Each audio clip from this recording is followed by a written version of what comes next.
How to add someone to group messages on iPhone. Hello everybody, welcome back to my channel. This is me Pipin Bisnath, and today I'll guide you on how you can add someone to an already existing group text in iPhone. Now the process itself is quite simple and quite easy, so let me guide you through. First things first, you can simply open up your messages and head over to the particular group that you wish to add a contact to.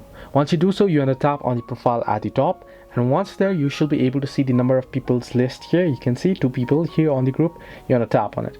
Once you tap on it, you'll see the add contact option. Simply tap on add contact, and now you can go ahead and add a contact here. So this way you can add someone to a group text in iPhone. Hope this helped you. Do like and subscribe, and do not forget to leave a comment down below if you have any further issues.